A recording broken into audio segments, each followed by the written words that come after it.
Hey everybody, the doc here again, as in a clone of Dr. Funkenstein. Glad to see you made it this far into the farthest recesses of Archie Ivy's funkified mind. But you know there's still more giggles and squirms to be had, so stay tuned for some more hardcore jollies as Ivy continues to weave his divine vines about our valiant P-Funk heroes.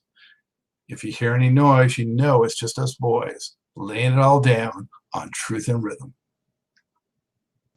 I had come, like I said, out of UCLA, and with this, after going through, like I graduated in '68. '68 was a pivotal year for humanity, with assassinations and riots and all these things, and so and UCLA was a hotbed of activity. We had sit-ins. We had Angela Davis there for a couple semesters as a teacher. I took her class.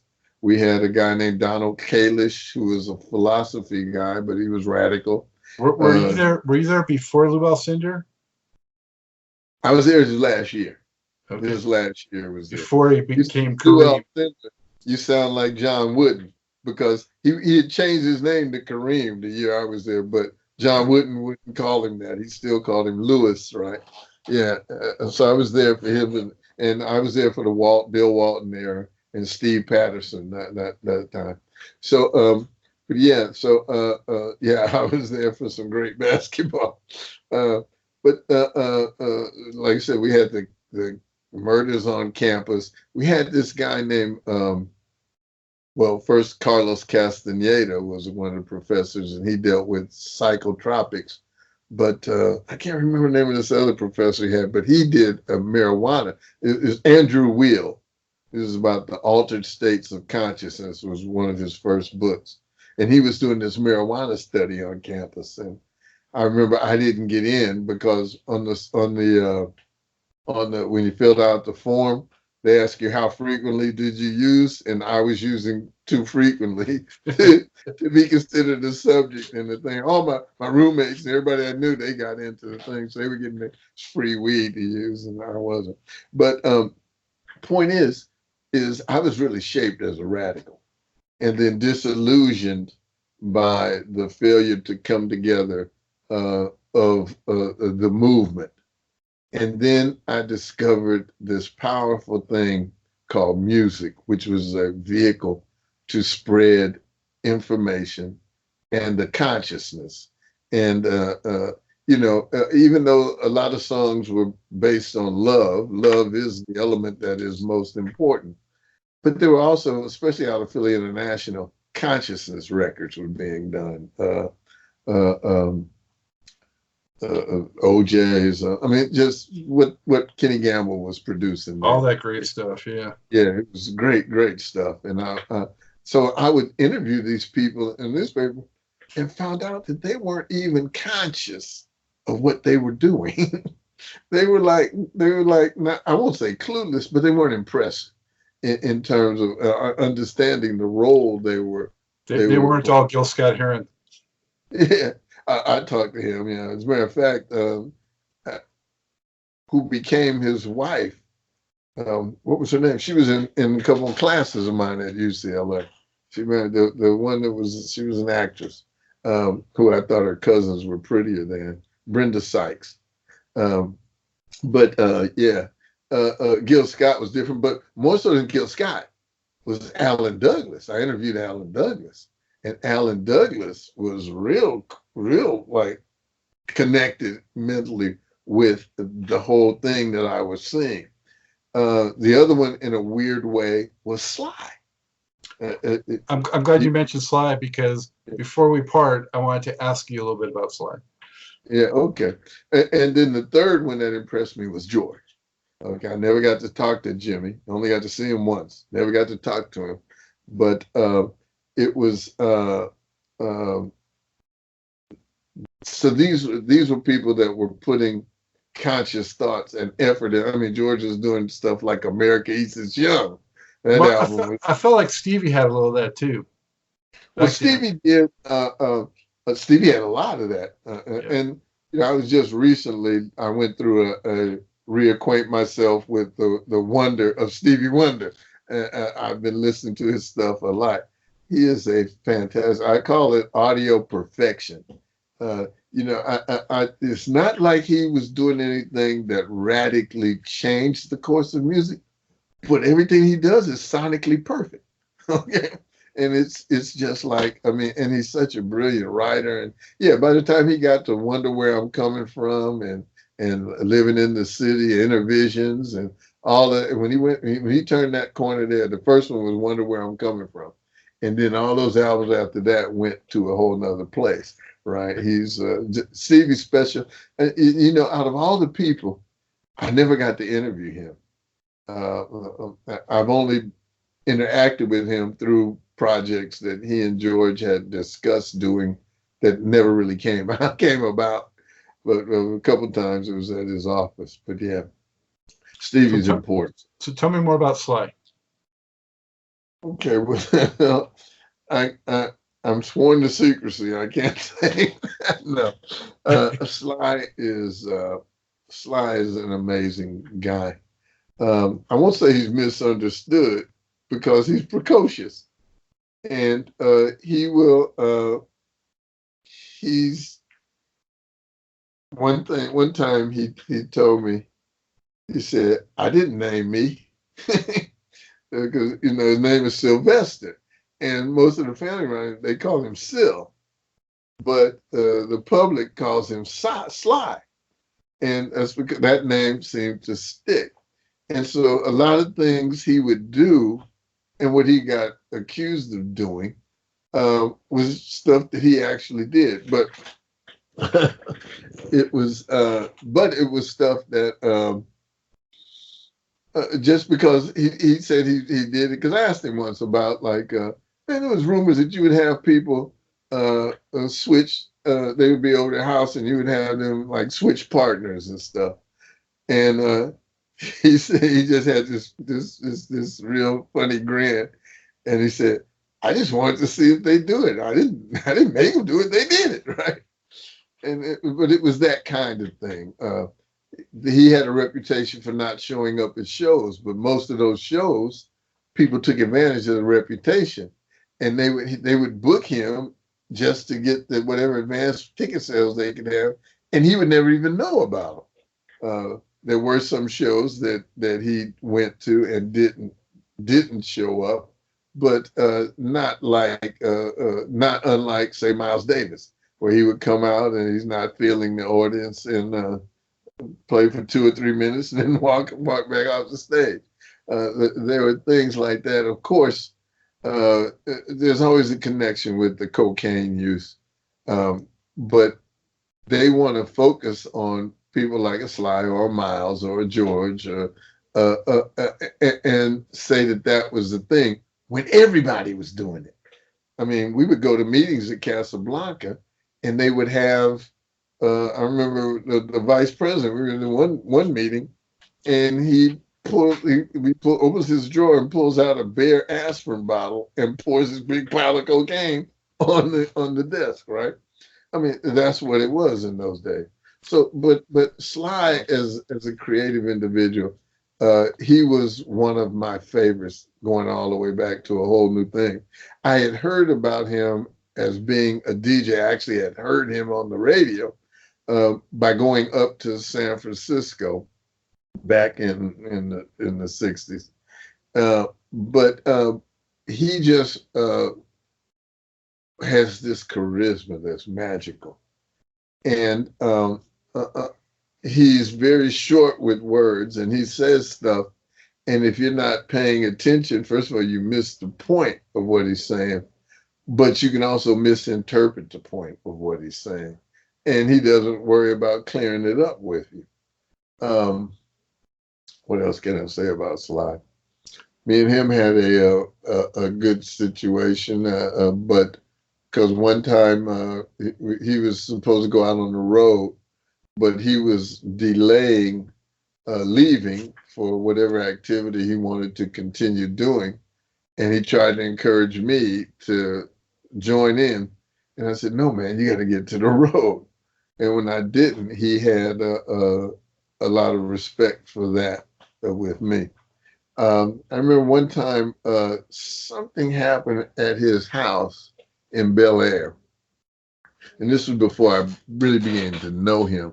I had written a couple of stories, so I really knew his brother-in-law, Bubba, was married to Cynthia, not Cynthia, but Rose. Rose. It was Rose's husband, and so I was coming up to the club, to the courthouse when he was arriving, because I wanted to hear what was the story was, and he nodded to this guy. He had this guy that was like he reminded me of Kato on the Green Hornet.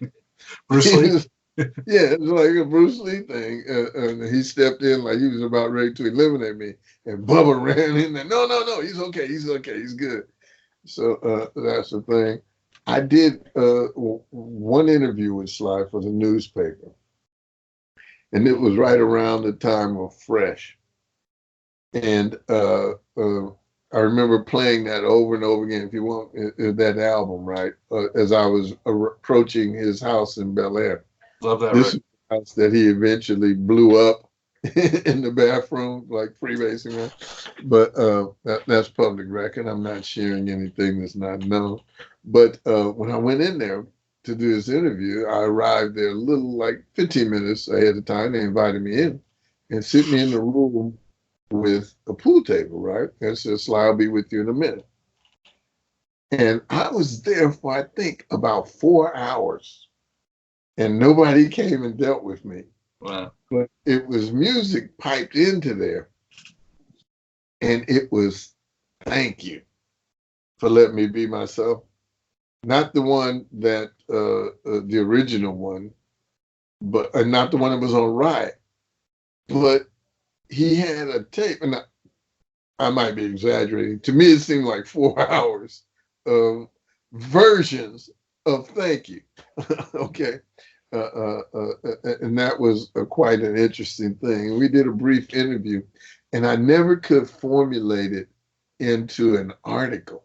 So I just wrote an opening, and then it was just like Esquire style, questions and his answers. Because his answers was, like, I'm not going to phrase this for you. You guys should just read it and grasp what's being said. Like streams of consciousness. Mm-hmm. Yeah. Yeah, and that's what he was. He was very is very creative guy. Uh, he's had some situations. Again, it's not easy being at the forefront of Star because it was Sly and the Family Stone. And because of that, the other people around you have a little bit of jealousy or something, I guess. And they want to be known, they want the light to shine on them as well. And so ended up him doing the tracks himself, and Larry Graham not appreciating, or Freddie. And everybody started to fracture, and the group split up.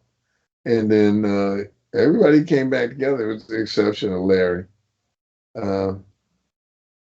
So yeah, I don't know what to say about Sly. There were a lot of incidents and episodes of things about him, except for he's a creative genius. There's no doubt in that. But he is precocious. That's all I can say. He I think he always has a comedy going on in his head about when he's interacting with people. Why do you think he and George got along so well? Well, because besides getting high, what else? And the music. Yeah, but it's mutual admiration society. It's like George has always been a big fan of his, and he grew to be a fan of George's.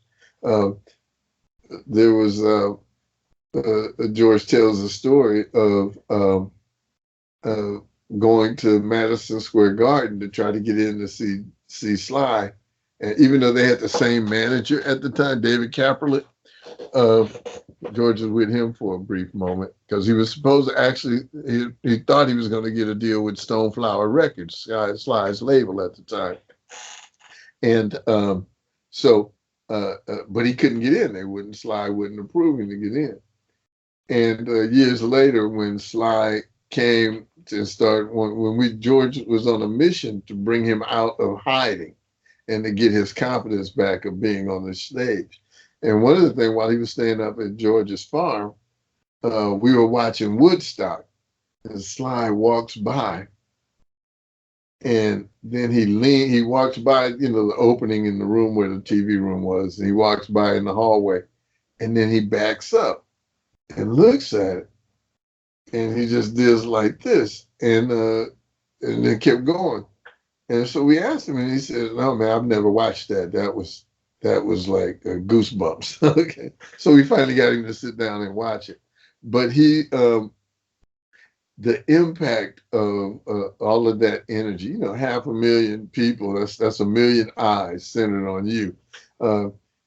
It's got to be an intensity that's only people who have been in that space can probably feel.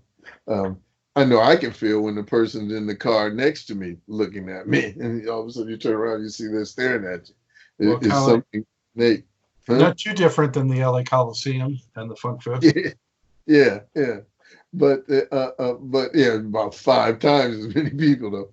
But the thing about it is that he was not gonna. He didn't want to go back out on the stage, and George promised him that he would be comfortable in doing that, and he was concerned about the band and would they like allow him to lead them and stuff, and they would, and it was like, but they wouldn't let him come out there, and if he was not going to play up at their level. I remember this was the Skeet was the bass player then. And he just looked at him and said, "Yeah, we'll play your stuff, but you better play it up to the level of how we're doing it." And so the first night he was kind of shaky, but then he got into it. By the third or fourth night, he was really, really feeling it. And it was in DC. And that was funny because going to the next city, before I jump into that story, I was going to say that Sly eventually watched Woodstock with us out at George's farm. And, George was like encouraging him to, that it's okay to get that feeling again. So he really, he tried to do it with the other people, but it's not the same as doing it with your family. And that he had grown up with playing. And when he got like Rusty, whatever his name was his bass player, and he had a couple of configurations to the Family Stone that just didn't really like do it for him. But so now we encourage him to come back out. So after he does it in DC, and he comes out and he does this incredible like 15 minutes, right?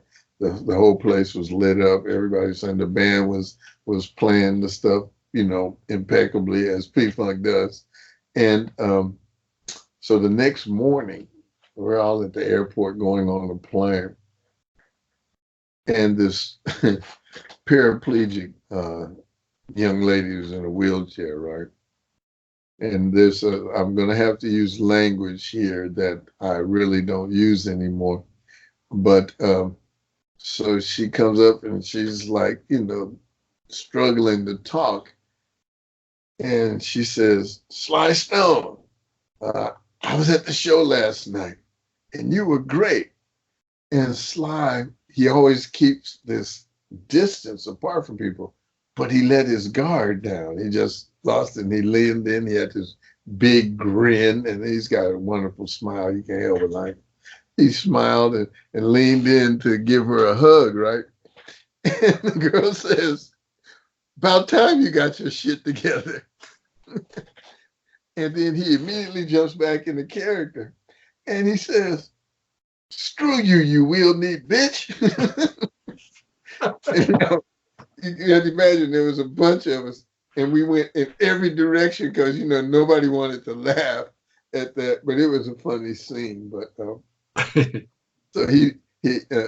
that's the guy he is. He's protective of who he is.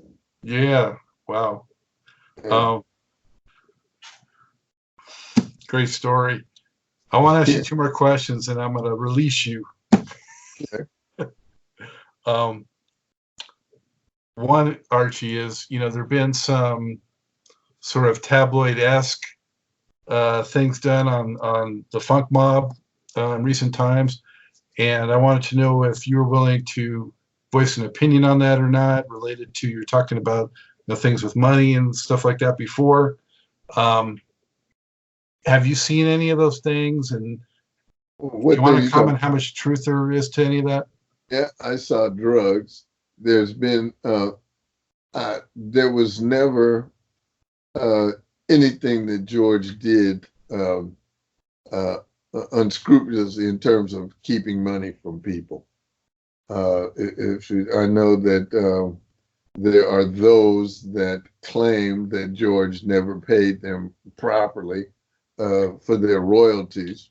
And one of them is very vocal and public and uncommonly bitter in that belief. I know who you're talking about, yeah.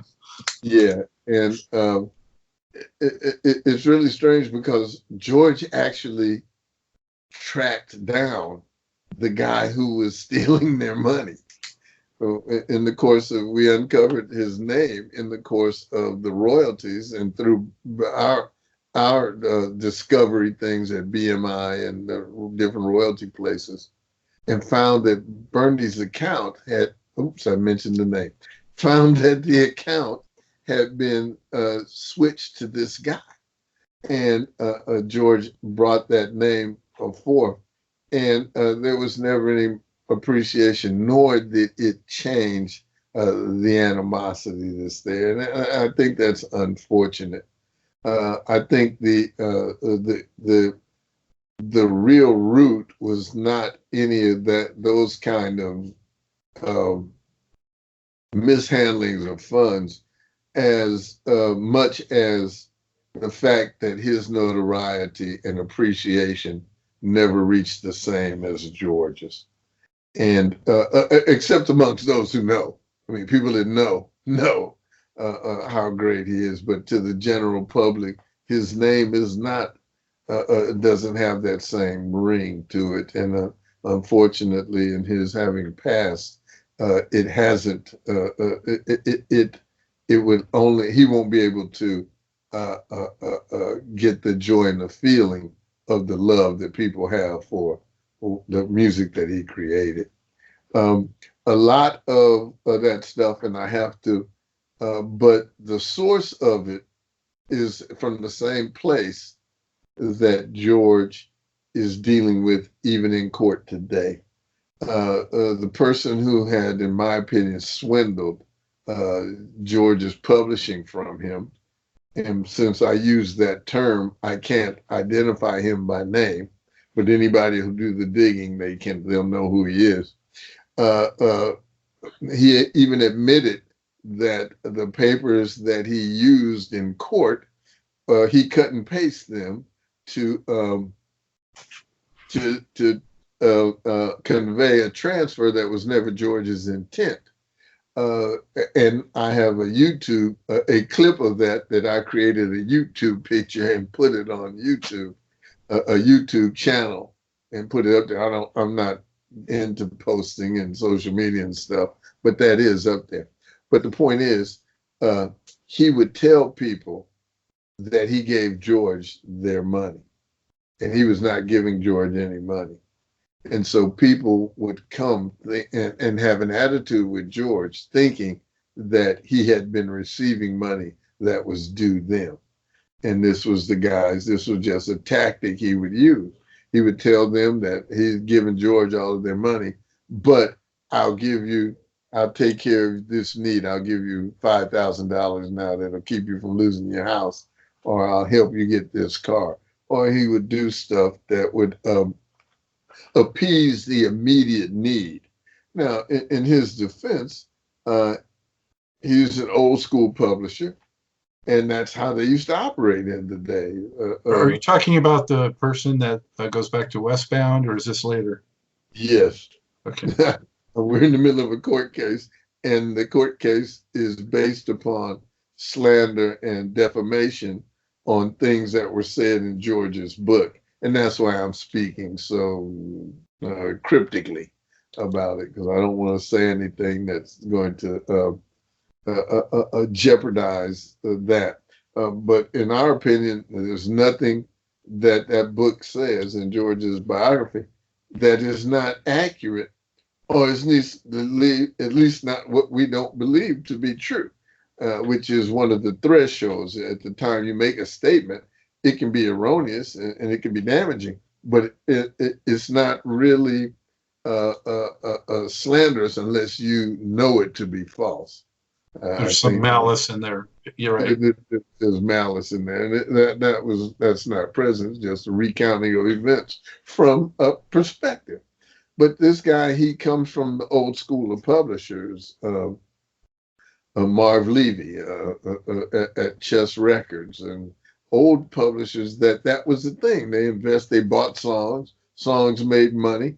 Instead of paying you what your percentage royalties were accurately, they would buy you a Cadillac. That's the traditional story. Keep you quiet.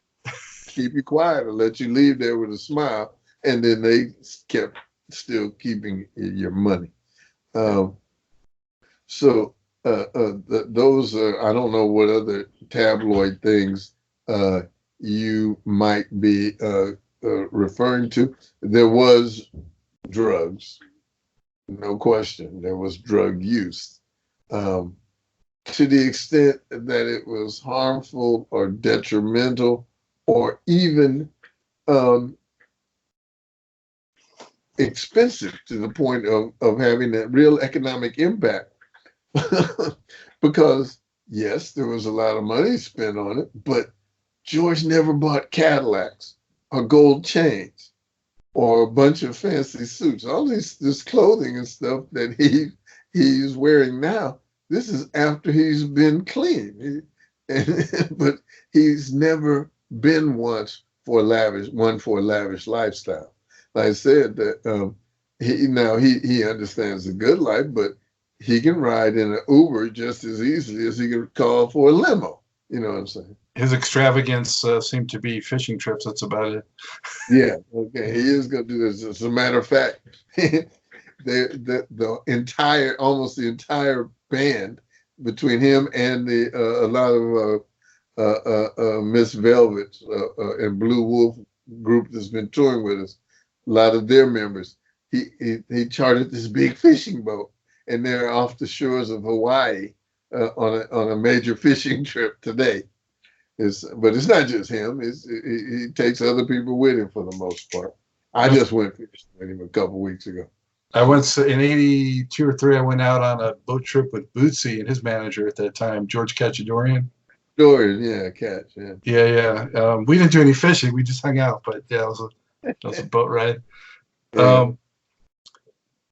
All right. So I also want to ask you about the big celebration coming up. How overdue is this Lifetime Grammy thing? And, what's happening here behind the scenes a little bit? Well, first of all, we're kind of in shock because the Grammy committee and the trustees did this without involving management. And so, yes, it's overdue, but instead of acknowledging George, they want to do George and Parliament-Funkadelic because they see Parliament-Funkadelic has been continually touring.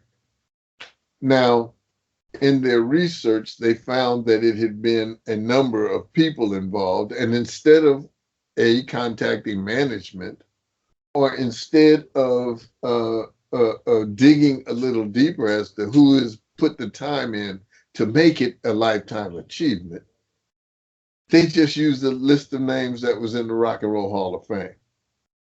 And that list was erroneous for the time when they put them in there. They left out some key players. Okay. And many aren't with us anymore, too. I'm sorry? And many are not with us anymore also. Many are not with us. So that's basically the people that they want to acknowledge for this. And so when we found out that, and part of the problem was they called George and told him instead of calling us.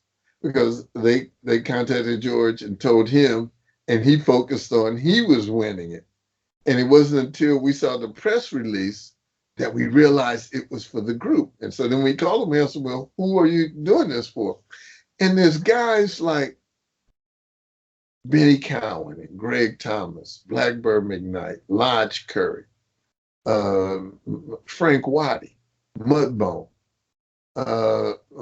These people have actually put their lifetime in Clip Payne. These people actually have put their lifetime into, dedicated their lifetimes to this thing of Parliament-Funkadelic. And if anybody is deserving, these other people, they had an impact and an influence, but so they just do it based upon at the hottest time, who was it there? I'm telling you, the greatest person is Jerome Braley gets all this recognition, and not to say that he's not worthy of being in the Rock and Roll Hall of Fame. He was only there for a hot minute.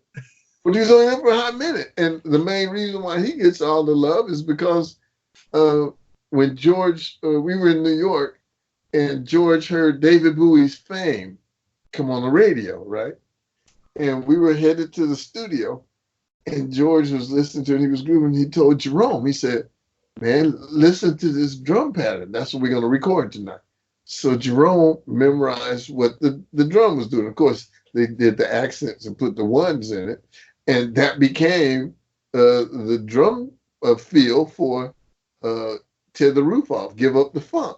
And George, not being like a Sly or a James Brown, George always would give people credit and give them splits and percentages. So Jerome has received sample money. He's done all this stuff for his part in creating that song and Rock and Roll Hall of Fame induction. But these other people that put in 25 years and more, some as many as 40, they're not being recognized. So we've been able to, the Grammys had already decided, they already had ordered those 16 or so trophies, but we're still lobbying them to honor the other people. So far, we're up to, well, they'll give them a certificate of their participation. And there is a place you have to draw the line somewhere, because you can't just, it's a rabbit hole. If you start trying, they told us, well, you can give us a list, but we're not putting out 400, what was it, 40 of them or 400. I forget the number they used. Before you know it, Ted Courier would be getting one. Ted Courier would be getting one, right? Funny, yeah. But so we're happy. It's long overdue. There was a brief mention of it at the Grammy Award show that everybody watches. But I missed it. I don't know what I was doing, but I missed it when they mentioned it on that. I was told they mentioned it. But then again, now I think about it, they were people who said it was mentioned were people who were who were there at the actual Grammys. And so I don't know anybody that saw it. I think one person told me they heard it on TV too. I hear it's May 11th. This what we're doing right now is probably going to air after May 11th, but yeah. I hear it's going to be probably televised later. It's going to be televised. The recording is May 11th, but we don't know what date is going to be aired. We also don't know how big a slot, because there's a number of people that are being recognized. Now, in the case of like Ozzy, that's just Ozzy and not Black Sabbath, right? Right. Yeah, I think so. Yeah. Well, it was different. They different power structure there. But they knew who to call to get his clearance, probably Sharon.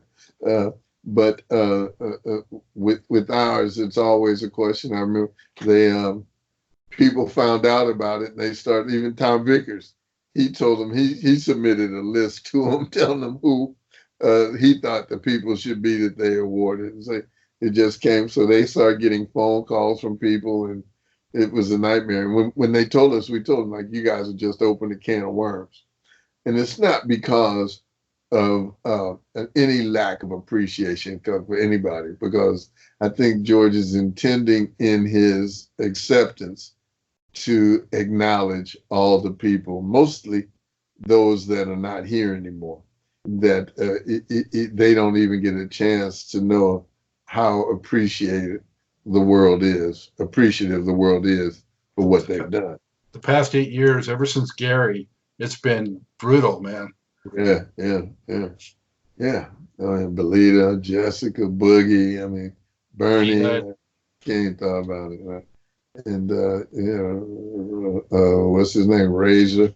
Yeah, it's been, but we're of that age. I just have to understand, appreciate that I'm blessed to still be around. Amen.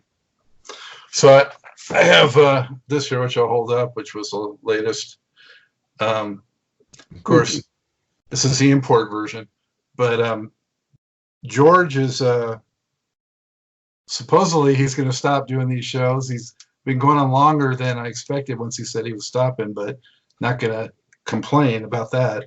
You know, what really happened is we had a cutoff date and then found out that the venues that we wanted, when his originally announcement, he was supposed to be done in May or so.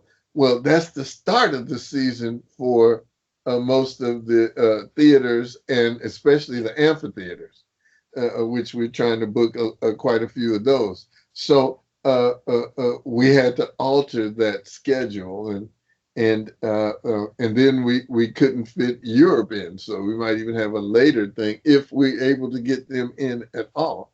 But yeah, it's going to come this year.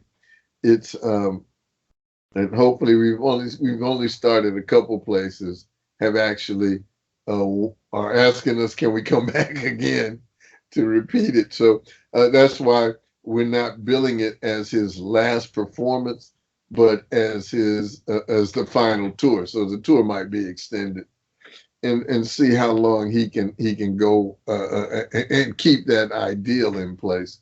But he'll be 78 July, right? 78, yeah. I'll be 68 in May next month, and we're 10 years apart. He was born in 41. I was born in 51. I'm 58, 61. Oh wow, okay. Yeah, we're right there. Yeah, okay. So that's unique. The recording is going to be his main attention. There's some other people that have been trying to get him to work in the studio with him. I don't want to say anything as to who they are, but they're familiar people.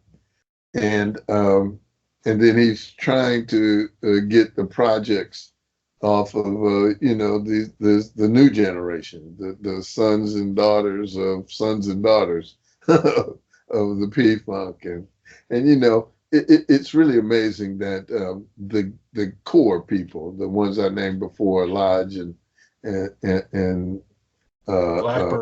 Blackbird and all of those guys, for them to still allow for these young generation to be out there at the forefront takes a certain level of professional character, and that they could very easily be jealous, or they could very easily demand that the public knows them. But I think theirs is coming, and that's on us to find that way and to provoke the attention of people, to provoke their awareness, to have them come forward and let people really appreciate. We haven't found that magic wand yet, or that light unto that path, but I know it's there.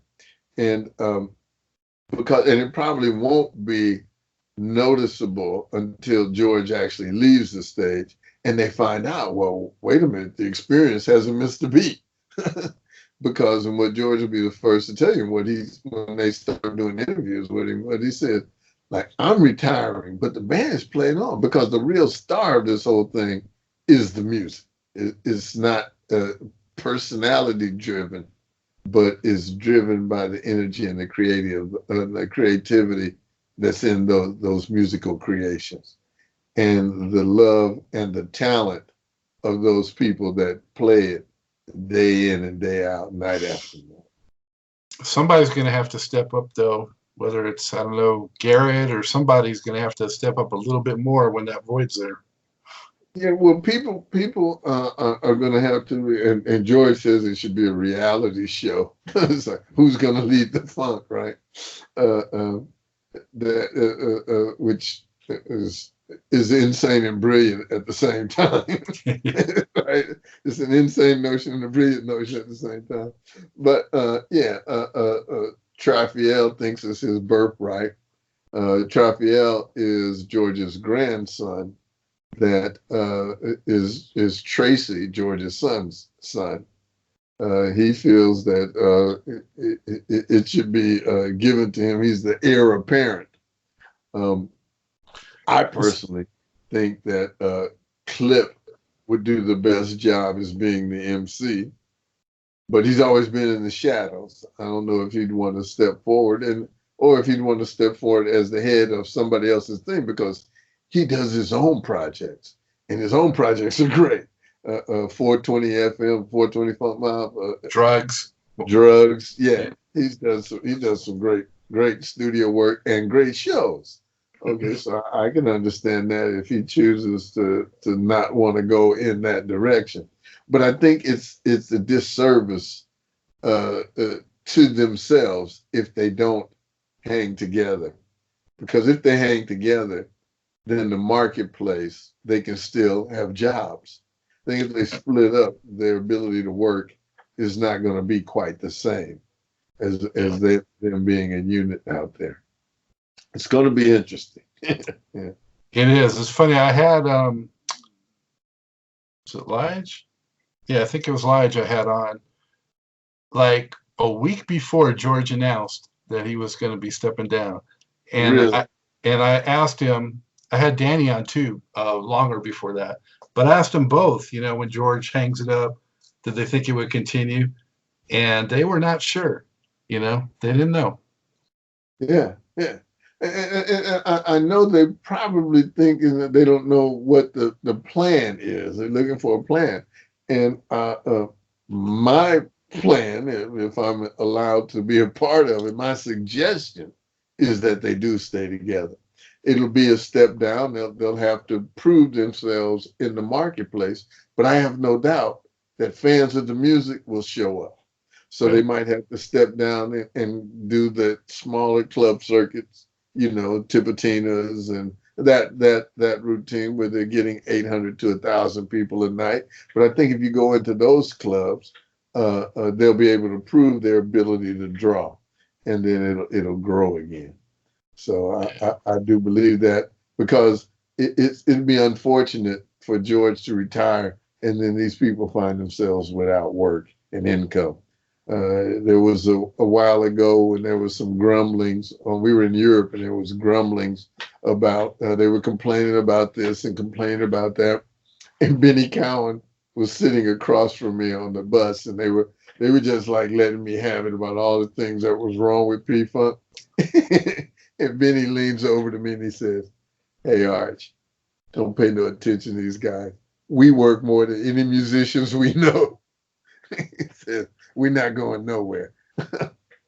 And but I understand what they were talking about. There's certain things that after a while you just have to. It gets comfortable, and they were, they went through a minute where to make the ends meet with all the people out there. They had to ride around in vans because the money wasn't there for us to, not small vans, but those Sprinter vans.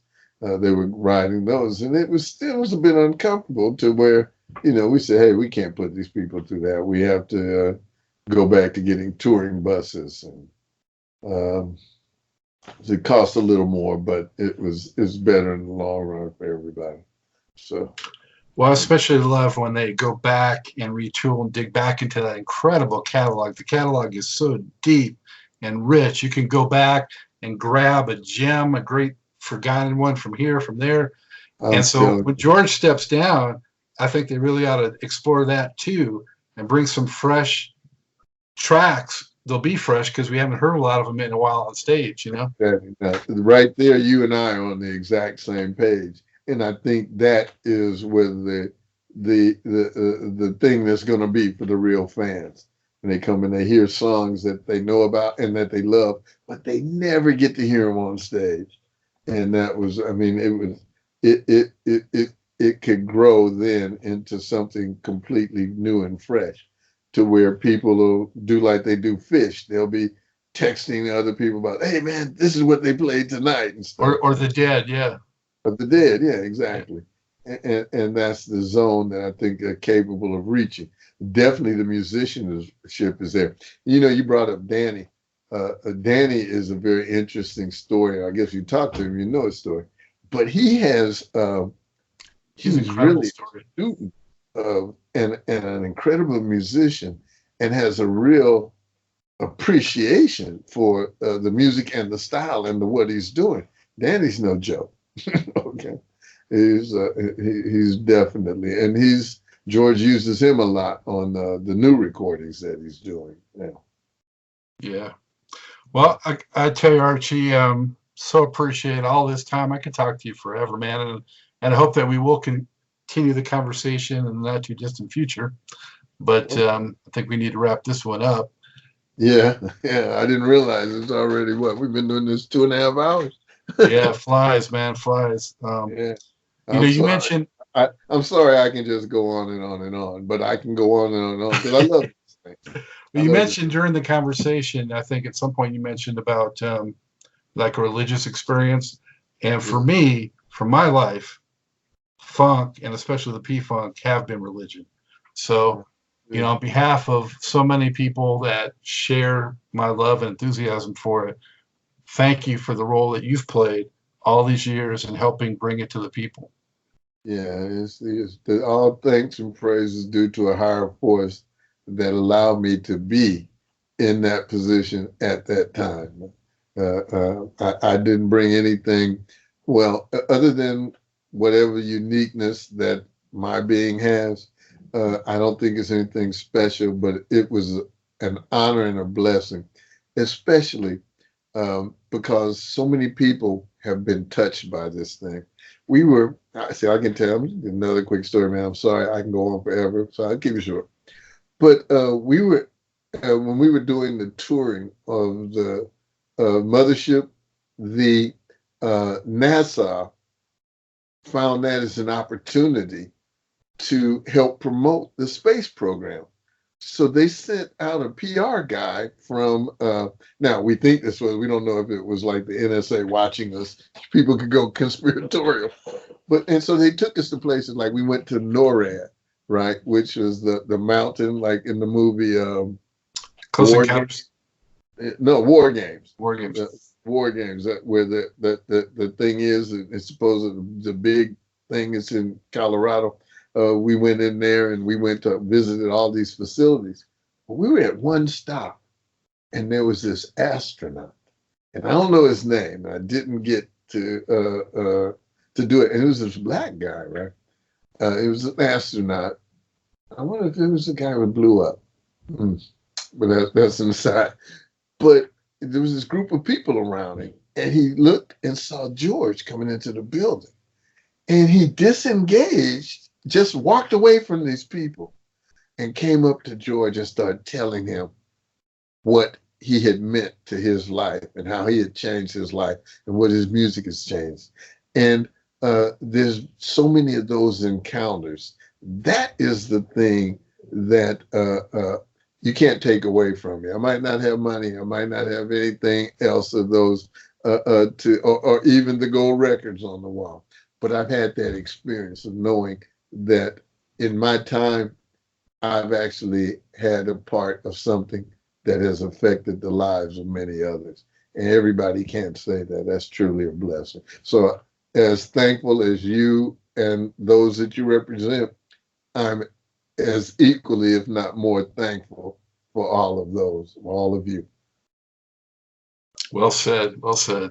Hey, back with you from Truth and Rhythm headquarters. How deep is P-Funk's legacy? So deep that nearly 4 hours with one of George Clinton's closest confidants is still somehow not enough. Well, I hope you enjoyed that uncut funk with Mr. Archie Ivy. Long live the P. My gratitude and thanks once again out to Archie Ivy. And also, as always, a big thanks to you, the viewer and the listener, for your continued interest and support. Speaking of which, subscribe. If you haven't already done so, subscribe to the Funky Stuff channel on YouTube. That's where Truth and Rhythm lives. You'll get advanced looks at the show, and you'll be privy to everything going on Truth and Rhythm, including Truth and Rhythm quick takes and lots of goodies. So sign up, tell a friend, tell family, show these funk, R&B, and jazz artists that you love what they've brought to you, the art that they've given to all of us, how they've lifted our spirits and made life so much more fulfilling and worth living. Yeah. So Truth and Rhythm's all about, baby. Be sure to look out for upcoming episodes of Truth and Rhythm and catch up with previous installments at funkystuff.net, on YouTube, iTunes, and other leading providers. So write to Scott G at funkystuff.net. Let me know who else you'd like to see on the show. Just shoot me a note to talk some music. I love doing that.